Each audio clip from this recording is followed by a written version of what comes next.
a teoria é um pouco diferente da prática. E aí, como é trabalhar com criança na prática? É o lúdico. Não tem como fugir dessa palavra. É o lúdico o tempo todo. Várias vezes eu tentei, como na universidade lá, né? Fazer um slide bonitinho. Mas se você não tiver imerso ali, se ela não perceber que você está junto com ela naquilo que você está propondo, você não vai conseguir trabalhar. E um ponto muito importante é você perceber a sutileza de como que cada questão vai se levantar. Se a gente falar de questões assim, mas com peso maior, né? Questões de violação de direitos da criança, por exemplo, questões de sexualidade, questão de abuso, seja ele familiar, ou seja, no contexto escolar. Uma fala como essa pode surgir, e aí se o orientador ou o educador que está ali na hora estiver atento a isso, ele vai conseguir, de forma efetiva, realmente trazer uma solução para aquilo, né?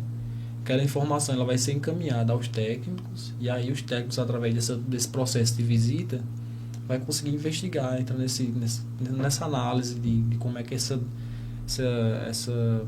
convivência familiar se dá, se é num contexto escolar, onde for, né? Então, trabalhar com criança é você tá sem defesas, no sentido assim, eu tô ali, eu não vou me colocar a minha máscara de adulto hoje e vou estar com... Não.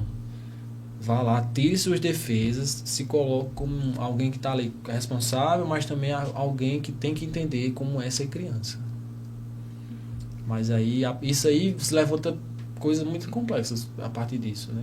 Você tá ali, é algo leve, a brincadeira tem que ser leve, o lúdico tem que ser leve, mais sério e com aquele peso de responsabilidade. Disso aí talvez possa surgir coisas que você não imagina. Trabalhar com criança é você entrar naquilo que ela tá tendo ali na história, entrar realmente num personagem, né? E aí, tem alguma dificuldade com os pais em relação a isso, porque a gente sabe que a logoterapia, o sentido da vida, né, vai se construindo, como você disse, dentro do CRAS ali, com as experiências, né?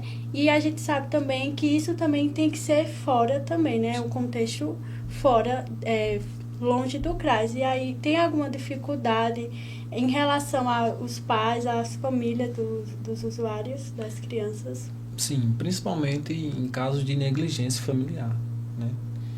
Se a gente diz que construir sentido com a criança é através de experiências, como aquela pergunta que nós fizemos antes, né? Quem é que passa a maior parte do tempo com a criança? São os pais, né? Se os pais não dedicam tempo de qualidade para a criança, se os pais não estão ali imersos no processo de ver realmente como a criança está crescendo, como é que está sendo cada fase do seu desenvolvimento, se os pais não estão participando ativamente dessas questões, do momento que a criança mais precisa, então a gente tem que se questionar, né? Que tipo de paternidade e maternidade está sendo essa? Está contribuindo para que a infância seja vivida da melhor forma possível, ou está desestimulando a criança a ser criança, né?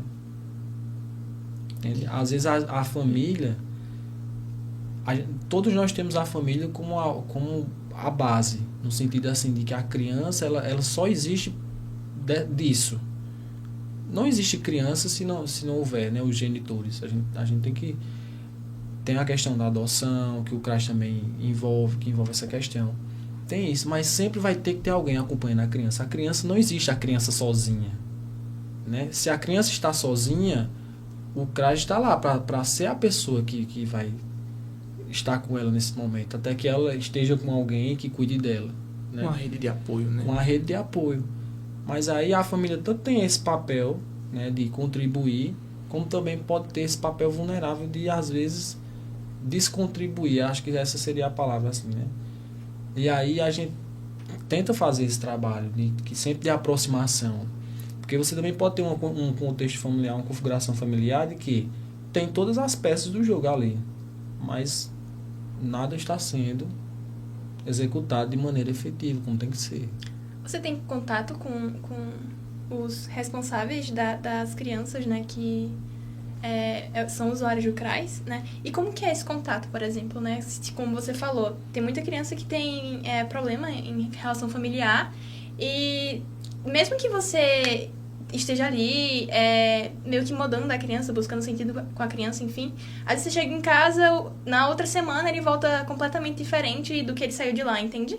Tipo, e não é sua culpa, normalmente é a vivência que ele tem diariamente com os pais, né? E aí, como que é essa sua relação em relação aos pais e às crianças, né? Alguns usuários, as mães já participam, por exemplo, do grupo de mulheres. Então fica mais fácil a gente ver no dia a dia elas ali. Às vezes quando a gente quer fazer uma pergunta, tirar uma dúvida ou perguntar alguma coisa sobre algo que aconteceu na escola, que está influenciando o comportamento dele no serviço, a gente consegue ter esse contato com eles durante as programações que as mães ou os pais participam no serviço, ou os avós, por exemplo. Mas a gente também pode marcar reuniões mensais, né, ou quinzenais, para realmente... E foi uma coisa que eu fiz, ano retrasado eu fiz isso. A gente desenvolveu um projeto de habilidades socioemocionais, eu e uma aluna chamada Jaqueline e outra aluna chamada Ivanilda, muito boa. Foi um projeto assim fantástico, durou 6 meses, a gente desenvolveu. E aí no final a gente fez uma reunião com todos os pais para a gente dar uma devolutiva, né? E essa é a questão importante, que o serviço ele não está ali, o profissional ele não está ali para cumprir apenas sua carga horária. Ele está ali para também dar satisfação aos pais, saber como é que tá o comportamento, como é que ele está desenvolvendo, se é uma questão de autismo, como é que está a situação do autismo, se as defesas, que às vezes a criança chega, né, ela chega toda defensiva, sem falar tanto, sem interagir, se isso foi ressignificado, né, se a criança está passando pelo processo saudável, né, da sua própria infância. Né? Então, assim, a gente consegue sim ter esse contato com eles. E assim, é de extrema importância que esse contato ele não parta somente dos profissionais, no sentido, eu vou procurar a família de fulano para falar sobre algo específico.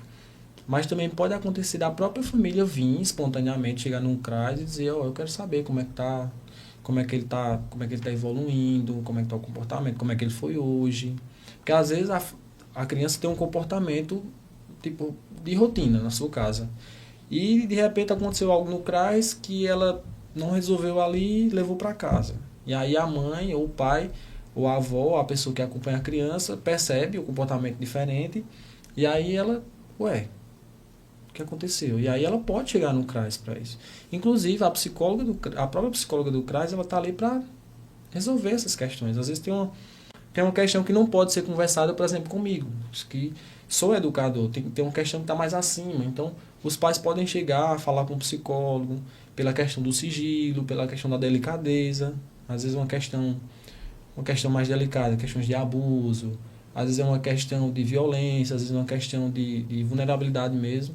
E os pais eles têm total autonomia para chegar no CRAS e pegar essas informações. E a gente sabe, né, como é necessário, né, essa construção, esse diálogo, né, dos profissionais com os pais também. Sim. E vice-versa, porque é uma construção conjunta, né, não é algo só para uma parte, né, uma construção conjunta para o bem da criança, né.